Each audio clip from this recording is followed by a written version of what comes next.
আমাদের মডেল কি কবিরা না নবীরা?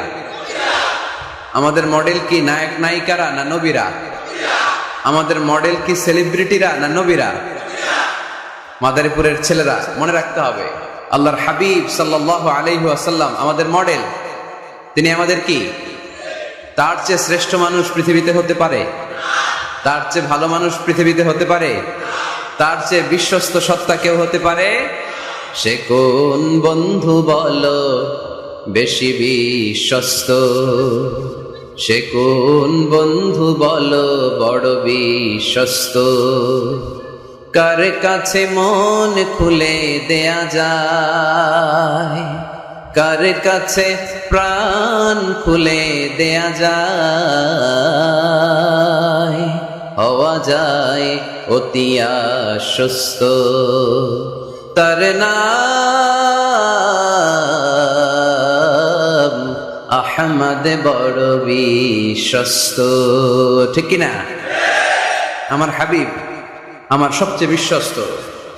তার উপর বিশ্বাস স্থাপন করা যায়, তার উপর ট্রাস্ট করা যায়, কারণ জীবনে কোনোদিন একটা মিথ্যা কথাও তিনি বলেন, জীবনে কোনোদিন কারো অন্তরে তিনি আঘাত দেন, জীবনে কোনোদিন কারো ক্ষতি করা তো দূরের কথা, ক্ষতির চিন্তাও হৃদয়ে আনেন। তাই মডেল হলে এই লোকটাই হওয়া দরকার। ঠিক কিনা? In the long history of the world, there is no instance of magnanimity and forgiveness which was showed by Muhammad sallallahu alayhi wasallam when all of his enemies laid under his feet and he forgave them one and all. পৃথিবীর ইতিহাসে ক্ষমার নজির এরকম কেউ দেখাতে পারে নাই যেটা দেখিয়েছে মুহাম্মদ সাল্লাল্লাহু আলাইহি ওয়াসাল্লাম। তাকে মারার জন্য যারা ষড়যন্ত্র করেছে তাদেরকে পায়ের তলায় পেয়ে তিনি পা দিয়ে পিষে ফেলেন নাই, শেষ করে দেন নাই, তিনি তাদেরকে ক্ষমা করে দিয়েছেন। আল্লাহ রাসূলের একটা পদ্ধতি ছিল, তিনি বদলা নিতেন না, তিনি বদলে দিতেন। আমরা কি বদলা নেব নাকি বদলে দিব? মাদারীপুরের ভাইয়েরা এই কথাটা আজকে মুখস্থ করে নিয়ে যাবেন। আমরা কখনো বদলা নেই না, আমরা আমাদের আচরণ ভালোবাসা দিয়ে গোটা সমাজকে বদলে দেই। ঠিক কিনা? যুগ জামানা পাল্টে দিতে চাই না অনেকজন। এক মানুষই আনতে পারে জাতির জাগরণ, এক মানুষই বিপদকালে বাঁচায় কাফেলায়, ক্ষুদ্র ডিঙ্গি বাঁচায় জাহাজ অসীম দরিয়ায়। এজন্য সমাজ পরিবর্তনের জন্য হাজার হাজার লোক দরকার নেই, একটা ওমরের দরকার। কয়টা ওমরের দরকার? একটা ওমরই গোটা বিশ্বকে সোজা করে ফেলবে। ঠিক কিনা? এজন্য আল্লাহর হাবিব ছিলেন তেমন একজন মানুষ যিনি গোটা বিশ্বকে সভ্যতা ভালোবাসা দিয়ে আলিঙ্গন করেছেন। ওনাকে মারার জন্য যারা ষড়যন্ত্র করেছে তাদের জন্য তিনি বুক পেতে দিয়েছেন। As a father, as a teacher, as a commander, as a lawgiver, as a lawmaker, as a reformer of the society, as a messenger, Muhammad is the superman of the world. স্বামী হিসেবে, বাবা হিসেবে, মানুষ হিসেবে, নেতা হিসেবে, নবী হিসেবে তিনি গোটা বিশ্বের জন্য একজন সুপারম্যান। যার পরশ পেলে, যার সোনালী পরশ পেলে কাফের গুলো কালিমা পড়ে মুসলমান হয়ে যায়। যার নুরানি চেহারা দেখলে নাস্তিক গুলো মুহূর্তেই আস্তিক হয়ে যায়। যার কণ্ঠের সুমধুর ঝংকারের তেলাওয়াত শুনলে মানুষগুলো পাগল পাড়া হয়ে যায়। এজন্য মডেল হলে তিনি আমাদের মডেল। শাহরুখ খান, আমির খান, সালমান খান, কোন ক্রিকেটার, কোন নায়ক নায়িকা, গায়ক গায়িকা, সেলিব্রিটি আমাদের মডেল নয়। আমাদের মডেল হচ্ছে মুহাম্মদ সাল্লাল্লাহু। আমাদের সেলিব্রিটি হচ্ছে মুহাম্মদ সাল্লাল্লাহু। We are the follower of Muhammad. We are the fan club of Muhammad. আমরা সবাই আল্লাহর হাবিব মুহাম্মদ সাল্লাল্লাহু আলাইহি ওয়াসাল্লামের ফ্যান। আমরা সবাই আল্লাহর হাবিব মুহাম্মদ সাল্লাল্লাহু আলাইহি ওয়াসাল্লামের ফলোয়ার। ঠিক কি না? ওনার ফলোয়ার হয়েই আমরা শেষ নিঃশ্বাস ত্যাগ করতে চাই। পৃথিবীর কোন শক্তি ওনার প্রতি ভালোবাসা, আস্থা আর বিশ্বাস আমাদের অন্তর থেকে 1 ইঞ্চিও কমাতে পারবে না। উনি জানিয়ে এসেছেন এতে কল্যাণ, এতে বরকত। এজন্য আল্লাহ একটা গাইডলাইন দিলেন আমাদেরকে, বললেন ওয়ামা আতাকুমুর রাসূলু ফাখুযুহু ওয়ামা নাহাকুম আনহু ফান্তাহু। তোমাদের হাবিব যাদেরকে তোমরা ফলো করো, তোমাদের প্রিয় নবী, দ্য লাস্ট মেসেঞ্জার মুহাম্মদ সাল্লাল্লাহু আলাইহি ওয়াসাল্লাম, তিনি হচ্ছেন তোমাদের মডেল। তাই তিনি যা নিয়ে এসেছেন সেটা ধরো, আর তিনি যা নিষেধ করেছেন সেটা ছাড়ো। কথাটা কার? আমি প্রশ্ন করি, আপনারা উত্তর দেন। আল্লাহর হাবিব যা নিয়ে এসেছেন সেটা ধরো, সেটা কি?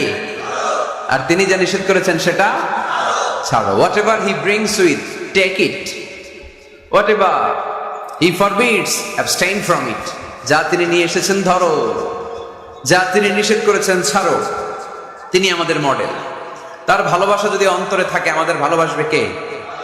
তাকে যদি অনুসরণ করি, আল্লাহর ভালোবাসা আমাদের জন্য আছে না নাই?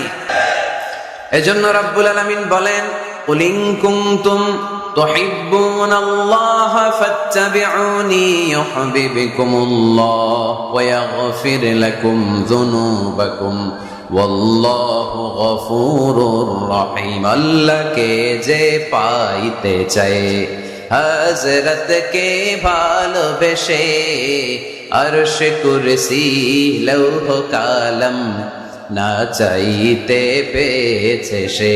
ঠিক কি না? রাসূল নামে রশি ধরে যেতে হবে আল্লাহর ঘরে। নদী তরঙ্গে যে পড়েছে ভাই দরিয়াতে সে আপনি মেশে, হযরতের অনুসরণে আরশ কুরসি লৌহ কালাম না চাইতে পেয়েছে সে। ঠিক কি না? আল্লাহর হাবিবের অনুসরণ করলে আরশ কুরসি লৌহ কালাম সব আপনার হয়ে যাবে। এজন্য আমরা যাকে অনুসরণ করব তার নাম মুহাম্মদ, তার নাম মুহাম্মদ সাল্লাল্লাহু আলাইহি ওয়াসাল্লাম। এই আমাদের মডেল যিনি, আমাদের প্রিয় হাবিব যিনি, তার ব্যাপারে আমাদের স্বচ্ছ, সুন্দর, পরিচ্ছন্ন এবং ক্লিয়ার ধারণা এবং আকীদা বিশ্বাস থাকার দরকার আছে না নাই? আজকের এই চমৎকার সকালে আমরা আমাদের প্রিয় হাবিব আল্লাহ রাসূল সাল্লাল্লাহু আলাইহি সাল্লামের সম্পর্কে কোরআন কি বলেছে সেটা জানার চেষ্টা করব ইনশাআল্লাহ। বলেন, এবং এই কথাগুলো অন্যদের কাছে পৌঁছে দেওয়ার চেষ্টা করব। পর্দার আড়ালে মায়েরা, বোনেরা, আপনারা যারা শুনছেন, আপনারাও আপনাদের ছেলে মেয়েদেরকে শিখায় দেন, বাবা, who is your super hero, who is your model? তুমি কি জানো তোমার মডেল কে? তোমার সুপার হিরো কে? তোমার প্রিয় নবী কে? বাচ্চাদেরকে এই গল্পগুলো শোনাবেন। বাচ্চাদেরকে এখন থেকে বিষ্ণু ঈসা ইসলামের ফ্যান বানায় দিতে হবে, আল্লাহর হাবিবের ফলোয়ার বানায় দিতে হবে, যাতে করে পাহাড় সম কোনো বাধা বিপত্তি আসলেও বিশ্বনবীর ভালোবাসার ব্যাপারে আমাদের প্রজন্ম এক বিন্দুও ছাড় দেয় না। চিল্লা এখন ঠিক কিনা? আমরা এই আল্লাহর কিতাব কালামুল্লাহ মাজিদের আলোকে জানবো যে কালামুল্লাহ মাজিদ কিভাবে আমাদের এই মডেল, আমাদের প্রিয় নবীর পরিচয় দিয়েছে। কোরআনকে যদি আমরা জিজ্ঞেস করি, কোরআন তুমি আমাদেরকে আমাদের প্রিয় নবীর পরিচয় আমাদের সামনে তুলে ধরো, দেখবেন কোরআন একের পর এক সহজভাবে আমার প্রিয় নবীর পরিচয় আমাদের সামনে তুলে ধরেছে। দেখুন কোরআন কিভাবে বিশ্বনবীর পরিচয় আমাদের সামনে তুলে ধরে। যদি জিজ্ঞেস করি, কোরআন আমার নবীর পরিচয় দাও, কোরআন বলে আমার নবীর প্রথম পরিচয় হচ্ছে তিনি হচ্ছেন রাসূলুল্লাহ সাল্লাল্লাহু আলাইহি ওয়াসাল্লাম। তিনি কি? রাসূলুল্লাহ। সবাই বলেন, তিনি কি? মুহাম্মাদুর রাসূলুল্লাহ ওয়াল্লাযীনা মাআহু আশিদ্দাউ আলাল কুফফারি রুহামাউ বাইনাহুম। কোরআন প্রথম যে পরিচয়টা আমাদের সামনে তুলে ধরলেন, কোরআন বলল মুহাম্মদ সাল্লাল্লাহু আলাইহি ওয়াসাল্লামের প্রথম গুণ তিনি হলেন রাসূলুল্লাহ। তার সাথে যারা থাকে তারা কাফেরদের ব্যাপারে বজ্র কঠোর, মুমিনদের ব্যাপারে পুষ্প কোমল। মুহাম্মাদুর রাসূলুল্লাহ। পড়েন, মুহাম্মাদুর রাসূলুল্লাহ। তাহলে কোরআন বিশ্বনবীর প্রথম পরিচয় দিল, তিনি হচ্ছেন রাসূলুল্লাহ। তিনি কি? আল্লাহর রাসূল, আল্লাহর বাণীবাহক, আল্লাহর বার্তাবাহক, আল্লাহর বার্তা, আল্লাহর মেসেজ, আল্লাহর বাণীকে তিনি আমাদের কাছে পৌঁছে দেন। ঠিক কিনা? এবং কোরআন এটাও জানান দিল যে এর চেয়ে বড় দামি টাইটেল পৃথিবীতে নাই। আছে? রাসূলুল্লাহর চেয়ে বড় টাইটেল আছে? আপনি চেয়ারম্যান বলেন, এমপি বলেন, বড় বিজনেস ম্যাগনেট বলেন, সিআইপি বলেন, ভিআইপি বলেন, এটা কি রাসূলুল্লাহর চেয়ে বড় টাইটেল? সবচেয়ে বড় টাইটেল রাসূলুল্লাহ। এর কারণ কেউ চাইলে রাসূলুল্লাহ হতে পারে না। আমরা সবাই মিলে যদি একজনের ভোট দিয়ে মাদারীপুরে আল্লাহ রাসূল বানাইতে চাই, উনি তো রাসূল হয়ে যাবে, তাই না? আমরা সবাই ভোট দিলে হবে না? আচ্ছা, জিন জাতিরা যদি আমাদের সাথে একাত্মতা ঘোষণা করে যে আমরাও দিলাম, জিনেরাও দিল, ফেরেশতারাও যদি ভোট দেয়, সাপোর্ট দিল যে আমরাও সাপোর্ট দিলাম, তুমি রাসূল, ভোট দিলাম, হবে? কারণ রাসূল কখনো ইলেকশনে হয় না, রাসূল হয় সিলেকশনে। সিলেক্ট করেন কে? আল্লাহু আ'লামু হাইসু ইয়াজআলু রিসালাতাহু। আল্লাহই ভালো জানেন কাকে তিনি রাসূল বানাবেন। তাই আল্লাহর রাসূল এটা হচ্ছে আমার নবীর 1 নাম্বার টাইটেল। সুবহানাল্লাহ পড়েন। তবে তিনি নিজেকে রাসূল বলার আগে আল্লাহর দাস বা গোলাম বলে পরিচয় দিতেন। আউট অফ হাম্বলনেস, কি বিনয়! বিনয় কাকে বলে শিখে নেন। আমাদের মধ্যে এখন বিনয়ের বড্ড অভাব। রাজনৈতিক ব্যক্তিবর্গ বলেন, সামাজিক ব্যক্তিবর্গ বলেন, প্রগতিশীল বলে যারা নিজেদেরকে দাবি করে তাদের কথা বলেন, সুশীল সমাজের কথা বলেন, কিংবা আলেম সমাজের কথা বলেন, আমাদের সবচেয়ে যে অভাব এই বাংলাদেশে সেটা হচ্ছে বিনয়ের অভাব। কেউ কাউরে শ্রদ্ধা করি না। মিউচুয়াল রেসপেক্ট বলতে যে বিষয়টা, এটা নাই। একে অপরের গালাগালি, তুই ভারতপন্থী, তুই ভারতের দালাল। এখন ও গালি দেয়, তাহলে তুই পাকিস্তানপন্থী, তুই পাকিস্তানের দালাল। এখন আমার প্রশ্ন হচ্ছে, তাহলে বাংলাদেশপন্থী আর বাংলাদেশের দালাল কে? আমরা সাধারণ জনগণ বাংলাদেশের দালাল। আমরা সবাই বাংলাদেশপন্থী, চিল্লায় বলেন ঠিক কিনা? আমরা যতদিন থাকবো এর হৃদয়ে লাল সবুজের পতাকা ধারণ করে বাংলাদেশের পক্ষ নিতে চাই। সবার আগে বাংলাদেশ, সবার আগে কি? আমার বাংলাদেশ। তো এজন্য এই মিউচুয়াল রেসপেক্টটা নাই, শ্রদ্ধাবোধ নাই। আমি মাদারীপুরের এই বিশাল জনসমুদ্রের কাছে বিনয়ের সাথে এই মেসেজটুকু ড্রপ করতে চাই। প্রিয় ভাইয়েরা, আসুন দেশের স্বার্থে, দশের স্বার্থে আমরা বিনয়ী হই। আমরা ভিন্ন মতকে শ্রদ্ধা করতে শিখি। সবাই আমার মতেরই হইতে হবে, সবাই আমার দলেরই হইতে হবে, এটা কোনো কথা না। বৈচিত্র্য থাকবে, বৈচিত্র্যের মাঝেই আমাদেরকে ঐক্য খুঁজে নিতে হবে, ঠিক কিনা? আমাদেরকে প্রচন্ড একটা সিন্ডিকেট গড়তে হবে, ঐক্যের সিন্ডিকেট। চিল্লায় বলেন ঠিক কিনা? যাতে করে কোনো পরাশক্তি এই ঐক্যের সিন্ডিকেটকে ভেঙে দিতে না পারে। এটা সম্ভব যদি আমাদের পারস্পরিক সমঝোতা থাকে, বিনয় থাকে। আল্লাহর হাবিব কতটা বিনয়ী ছিলেন। আল্লাহর হাবিব যখন আল্লাহর কাছে দোয়া করতেন, এতটা বিনয়ী হয়ে দোয়া করতেন, আল্লাহর হাবিব বলতেন, আল্লাহুম্মা ইন্নী আবদুক ওয়া ইবনু আবদিক ওয়া ইবনু আমাতিক। আল্লাহ, আমি আপনার গোলাম, শুধু আমি আপনার গোলাম নই, আমি গোলামের ঘরের গোলাম। আমি শুধু গোলাম না, আমি গোলামের ঘরের গোলাম, আমি বান্দির ঘরের গোলাম। আমার বাবা আব্দুল্লাহ আপনার গোলাম, আমার দাদা আব্দুল মুত্তালিবও আপনার গোলাম, আমার মা আমিনা আপনার গোলাম, আমার নানাও আপনার গোলাম, ঠিক কিনা? আমরা গোলামের ঘরের গোলাম। যিনি পৃথিবীর সর্বশ্রেষ্ঠ, তার চেয়ে শ্রেষ্ঠত্বের মানদণ্ডে কেউ উঁচু হতে পারে না। যিনি রাসূলুল্লাহ, যিনি হাবিবুল্লাহ। আল্লাহ এই হাবিবুল্লাহ টাইটেল কাউরে দেয়। সর্বোচ্চ যে টাইটেল একজনকে দিয়েছেন সেটা হচ্ছে খলিলুল্লাহ। কোন নবীকে? ইব্রাহিম আলাইহিস সালামকে দিয়েছেন খলিলুল্লাহ, আর প্রিয় নবীকে দিয়েছেন হাবিবুল্লাহ। হাবিব মানেও বন্ধু, খলিল মানেও বন্ধু। কিন্তু খলিল মানে এমন বন্ধু যেই বন্ধু আল্লাহকে খুশি করার জন্য কাজ করে, আর হাবিব মানে এমন বন্ধু যেই বন্ধুরে খুশি রাখার জন্য স্বয়ং আল্লাহ নিজেই কাজ করে। তিনি হাবিবুল্লাহ। এত মর্যাদার অধিকারী হয়েও আগে নিজের পরিচয় দিতেন, ইন্নী আব্দুল্লাহি ওয়া রাসূলুহু। আমি আল্লাহর দাস, আমি আল্লাহর গোলাম, গোলামের ঘরের গোলাম। আল্লাহর হাবিব নিজেকে এত ছোট করেন, আর আমরা খালি দাপট দেখাই। আমার এলাকা, আমার টাকা, আমার পয়সা, সব আমার, সব আমি খেয়ে ফেলাম। 2 প্লেটের বেশি ভাত খেতে পারে না উনি, সব খেয়ে ফেলাবে, সব লাগবে ওনার। এগুলো কপাল পড়া, ঠিক কিনা? তাহলে আল্লাহর হাবিবের জীবনের 2টা ডাইমেনশন। এক ডাইমেনশনে তিনি আল্লাহর গোলাম, আরেক ডাইমেনশনে তিনি রাসূলুল্লাহ। তিনি কি? এজন্য কোরআন বলল, ওয়ামা মুহাম্মাদুন ইল্লা রাসূলুন ক্বাদ খালাত মিন ক্বাবলিহির রাসূল। মুহাম্মদ সাল্লাল্লাহু আলাইহি ওয়াসাল্লাম রাসূল ছাড়া অন্য কিছু নন। ওনার আগে দুনিয়ার বুকে এরকম অনেক রাসূল দুনিয়ায় এসেছে, আবার চলে গিয়েছে। ওনার আসল পরিচয় হলো উনি আল্লাহর রাসূল। সুবহানাল্লাহ পড়েন। মাদারীপুরের ভাইরা, তাহলে আমরা কোরআনের আলোকে জেনে গেলাম আমার প্রিয় নবীর প্রথম পরিচয় তিনি রাসূলুল্লাহ। আওয়াজ করে বলেন, ওনার প্রথম পরিচয় রাসূলুল্লাহ সাল্লাল্লাহু আলাইহি সাল্লাম। এরপর কোরআনকে যদি জিজ্ঞেস করি তারপরের পরিচয়টা কি, বুঝলাম উনি নবী, উনি রাসূল। ওনার দ্বিতীয় পরিচয় কোরআন বলছে উনি শুধু রাসূল নন, উনি শেষ রাসূল, খাতামুন নবিয়্যিন। প্রথমে জানলাম রাসূল, এরপর কোরআন জানায় শুধু রাসূল না, উনি শেষ রাসূল। সুবহানাল্লাহ পড়েন। মা কানা মুহাম্মাদুন আবা আহাদিম মির রিজালিকুম ওয়ালাকিন রাসূলুল্লাহি ওয়া খাতামান নবিয়্যিন। মুহাম্মদ সাল্লাল্লাহু আলাইহি ওয়াসাল্লাম তোমাদের কোন ছেলেদের পিতা না, তিনি হলেন আল্লাহর রাসূল, তিনি হলেন খাতামুন নবীন। নবী আসার যে ধারাবাহিকতা সাইয়েদনা আদম থেকে শুরু হয়েছিল, বিশ্বনবীকে পাঠানোর মাধ্যমে এই ধারাবাহিকতা চিরকালের জন্য আল্লাহ বন্ধ করে দিলেন। তিনি শেষ রাসূল, তারপরে কোনো রাসূল আছে? যদি কেউ দাবি করে ভণ্ড, ঠিক কিনা? এরকম অনেক ভণ্ড পৃথিবীতে খুঁজে পাওয়া যায়। আল্লাহর হাবিবের জামানাতে মুসাইলামাতুল কাযযাব নামে এক ভণ্ড এসে দাবি করেছে, মুহাম্মদ নবী তুমি একা না, আমিও নবী। নাউজুবিল্লাহ পড়েন। তোমার অর্ধেক আমার অর্ধেক, আমার অর্ধেক নবুয়তি আমারে বুঝায় দাও।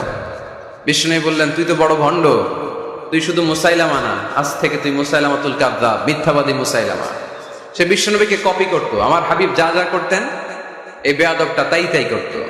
বিষ্ণু ঈসা ইসলাম ছোট বাচ্চাদের মাথায় হাত বুলিয়ে দিলে বাচ্চাদের মাথায় চুল গজাতো, চুল বড় হয়ে যেত। সেও তার এলাকার বাচ্চাদের মাথায় হাত বুলাই দিলে চুল ওঠাতে দূরের কথা, বাচ্চাগুলো আজীবন টাক মাথা থাকতো। কপি করে বেশি একটা সুবিধা করতে পারে নাই। আল্লাহর হাবিব কোনো গাছের মধ্যে দোয়া করে ফু দিলে এটার বাম্পার ফলন হতো, আর এই বেয়াদব ফু দিলে মুহূর্তের মধ্যে গাছ মুইরা কাঠ হয়ে যেত। লোনা পানির কুয়াতে বিশ্বনবী কুলি করে ফেললে এটা মিঠা পানির কুয়া হয়ে যেত, আর এই বেয়াদবটা মিঠা পানির মধ্যে কুলি ফালাইলে এটা লোনা পানি হয়ে যেত। বেয়াদবি। আল্লাহর হাবিবের সাথে বেয়াদবি করলে আল্লাহ সহ্য করে না, চিল্লায় বলেন ঠিক কিনা? এখন একটা নাম শোনা যায়, মির্জা গোলাম আহমদ কাদিয়ানি। সে মারা গেছে অনেক আগে। নবীরা পবিত্র, নবীরা যেখানে মারা যায় জায়গাটাও পবিত্র, কিন্তু এই মির্জা গোলাম আহমদ কাদিয়ানি মারা গেছে টয়লেটের ভিতরে।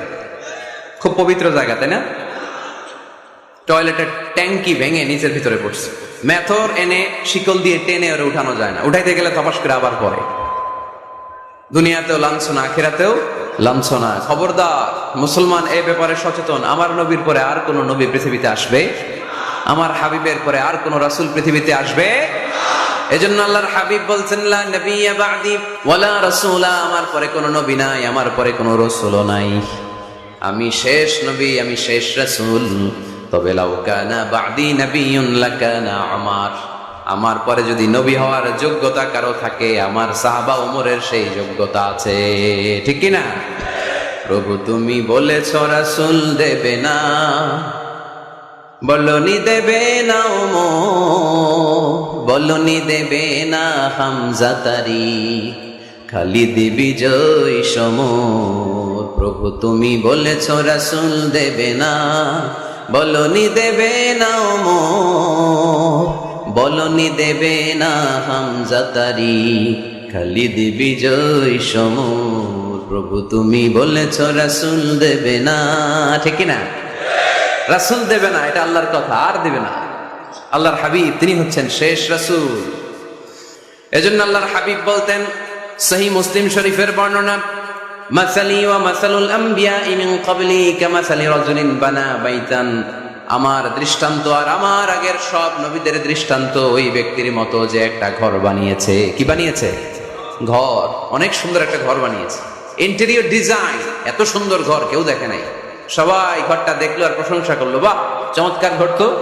এই ঘরের মধ্যে ভুল ধরার মতো কোনো জায়গা নেই, একটা জায়গা ছাড়া, সেটা হচ্ছে এই ঘরের একটা দেয়ালের গাঁথনিতে একটা ইট কম আছে, একটা ইট আসে নাই, ইটের জায়গাটা ফাঁকা, ফলে বাইরে ঠান্ডা বাতাস ভিতরে ঢুকে।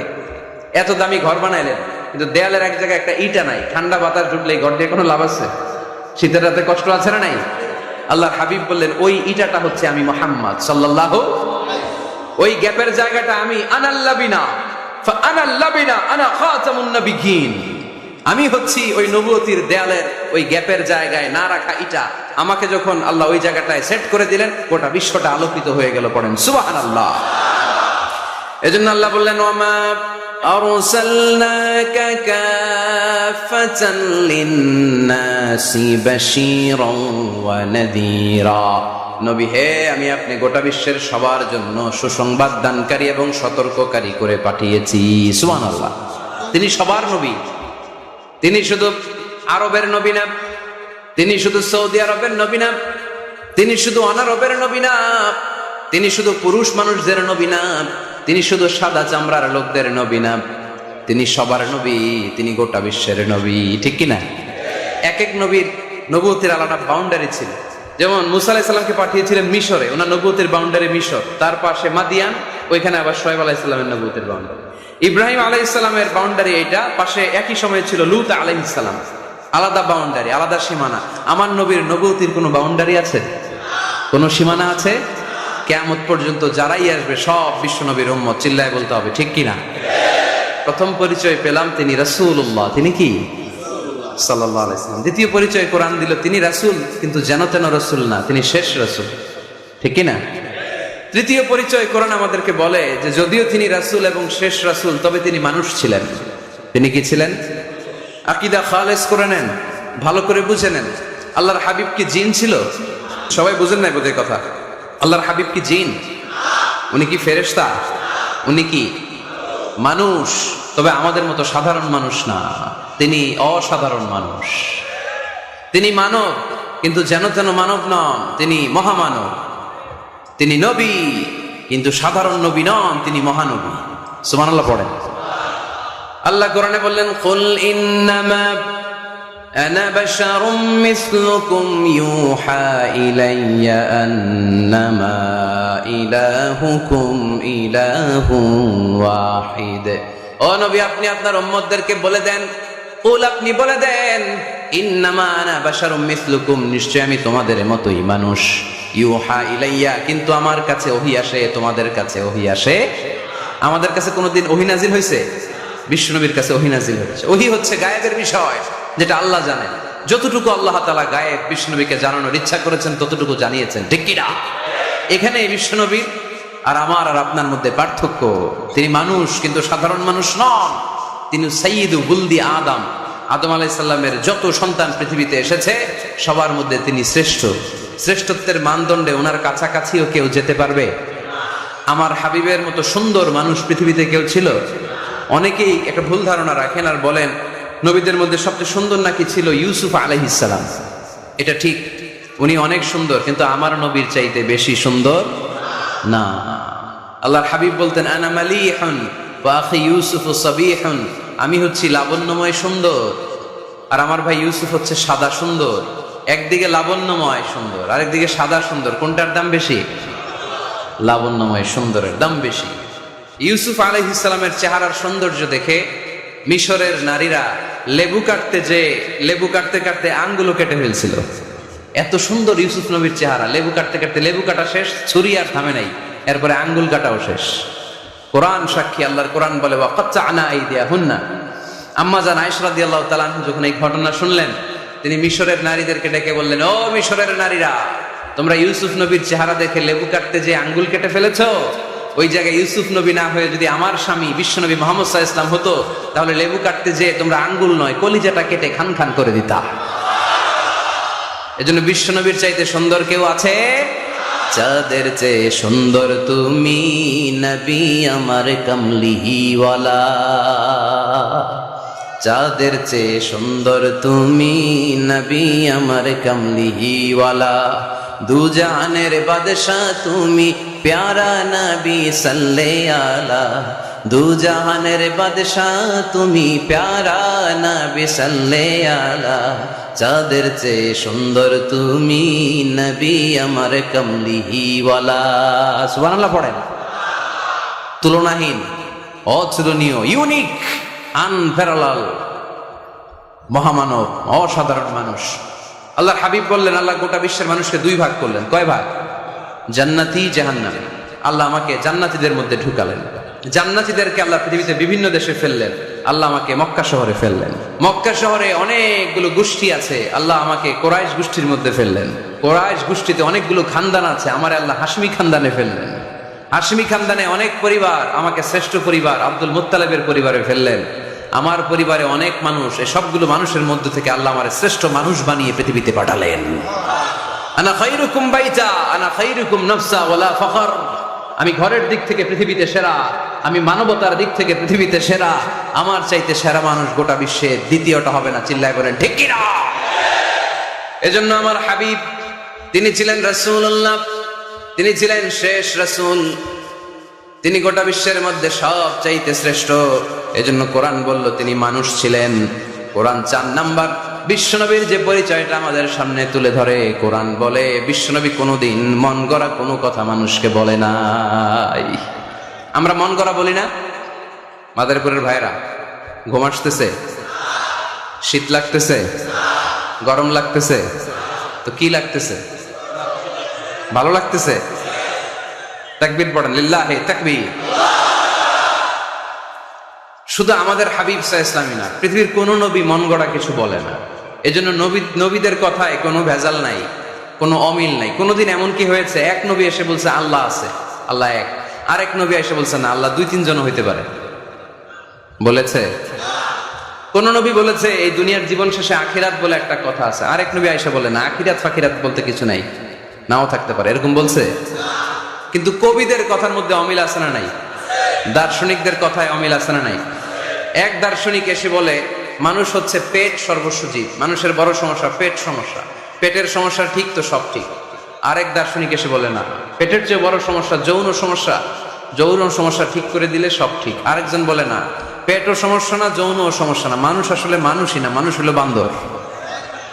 বানর থেকে এভলিউশন, সময়ের বিবর্তনে, কালের বিবর্তনে এগুলো মানুষ হয়ে গেছে। তার মানে এদের কথার মধ্যে বৈপরীত্য আছে না নাই? কিন্তু নবীদের কথায় কোনো বৈপরীত্য আছে? কারণ নবীরা মন গড়া কিছু বলেন না, তাদের কাছে কথা আসে একটা হেডকোয়ার্টার থেকে। হেডকোয়ার্টারটা কার? এজন্য আল্লাহ বললেন ওয়ামা ইয়ানতিকু আনিল হাওয়া ইন হুয়া ইল্লা ওয়াহয়ুন ইউহা। আমার হাবিব মন গড়া কিছু বলেন না। আমার পক্ষ থেকে যদি ওহির বাণী এসে তার কাছে পৌঁছায়, ওহির আলোকে কথাগুলো তিনি তোমাদেরকে শোনান, ঠিক কি না? He was guided by wahi. He was guided by revelation. ওনার তো মন গড়া কথা বলা লাগে না, ওনার কাছে ওহি পাঠানো হয়। ওহি হচ্ছে আল্লাহর পাঠানো সিক্রেট মেসেজ। উনি কিছু না জানলে বলে দিতেন আমি জানি না। আমাদের মতো আল্লামা শাস্তে চাইতেন না। আমাদের মুখ দিয়ে আপনি কিলায়া গুতায়াও জানি না এটা বের করাইতে পারবেন না। সব জানি আমরা, ঠিক কিনা? জানি না, আমি জানি না, এটা বলার অভ্যেস যেন আমরা করি। পারা যাবে? কি বলবো আমরা? জানি না। আসলে জানি নাকি কিছু? কথা কন। ওমা উতিতুম মিনাল ইলমি ইল্লা কালিলা। আল্লাহ আমাদেরকে যে জ্ঞান দিয়েছে এটার নাম কলিল। এটার নাম কি? কলিল। কলিল অল্প। কলিল মানে কি? গোটা বিশ্বরে দিছে অল্প, তো এখান থেকে আমি কি পাইছি? কিসের আল্লামা? কিচ্ছু জানি না, কিছুই জানি না। জানে একজন, তিনি কে? মুসা আলাইহিস সালাম আর খিদির আলাইহিস সালাম। ঘটনাটা খেয়াল করে শুনুন। সাগরে ভ্রমণ করতেছে, নৌকার মধ্যে বসছে চড়ুই পাখি। চড়ুই পাখি সাগর থেকে পানি খাচ্ছে। খিজির আলাইহিস সালাম বললেন মুসা দেখো তো এই চড়ুই পাখিটা যে পানি খেলো, দেখছো? দেখেছি। পানি খাওয়ার পরে চড়ুই পাখির চঞ্চুতে মানে ঠোঁটে পানি খাওয়ার কারণে সাগরের একটু সামান্য পানির ছোঁয়া লেগে গেছে না? এই যে দেখা যাচ্ছে পানি। মুসা আলাইহিস সালাম বললেন হ্যাঁ দেখতে পাচ্ছি। খিজির আলাইহিস সালাম বললেন এই চড়ুই পাখির ঠোঁটের যে পানিটা, এটার নাম হচ্ছে কালিল, মানে অল্প। তিনি বললেন এই যে গোটা সাগর, এটা হচ্ছে আল্লাহর জ্ঞান, আর পানি খাওয়ার পরে চড়ুই পাখির ঠোঁটে যে পানি লেগে আছে, এটা হচ্ছে গোটা বিশ্বের সবার জ্ঞান। সুবহানাল্লাহ কইতে পারলেন না? তাহলে কত অল্প জ্ঞান নিয়ে আমরা জ্ঞানের বড়াই দেখাই, মাতব্বরি আমরা দেখাই। বিষ্ণু ইসলাম এরকম করতেন না। জানেন না বলতেন জানি না, পরে বলে দিব। ইহুদিরা এসে প্রশ্ন করলো মুহাম্মদ 3টা প্রশ্ন করব, উত্তর দাও। পারলে আমরা সব ইহুদি গোষ্ঠী কালিমা পড়ে মুসলমান হয়ে যাব। আল্লাহর হাবিব বললেন কি প্রশ্ন? প্রশ্ন নাম্বার 1, মা হুয়া রূহ। রূহ কাকে বলে? রূহ থাকলে মানুষ নড়ে, রূহ না থাকলে পড়ে যায়, এটা কি? 2 নম্বর প্রশ্ন, আসহাবে কাহাফ সম্পর্কে তুমি কি জানো বলো। 3 নম্বর প্রশ্ন, যুলকারনাইন সম্পর্কে কি জানো বলো। আল্লাহর হাবিব বললেন আমি জানি না। কি বললেন? আগামীকাল জেনে জানাই দিব। গদান উজিবুকুম। তারা ফিরে গেল, এরপরের দিন এসে হাজির। আল্লাহর হাবিব বলতে পারলেন না, আবার বললেন গদান উজিবুকুম, আগামীকাল বলবো। ইহুদিরা তারপরের দিন এসেও হাজির। আল্লাহর হাবিব বললেন গদান উজিবুকুম, আগামীকাল বলে দিব।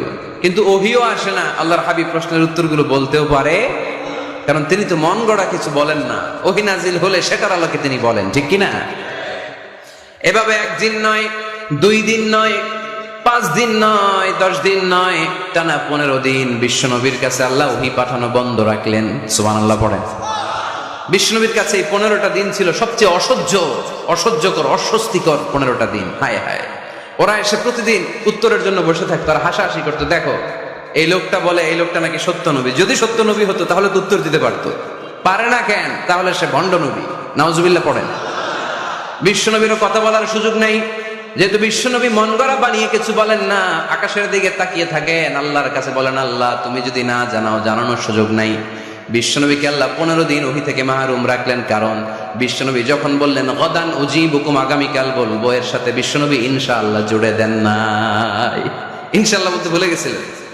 তাই বিশ্বনবীকে শিখানোর মাধ্যমে গোটা উম্মাহকে শিখানোর জন্য আল্লাহ আয়াত নাযিল করলেন, ওয়ালা তাকুলান্না লিশাইইন ইন্নী ফাঈলুন যালিকা গাদা ইল্লা আইয়াশা আল্লাহ। নবী হে, এখন থেকে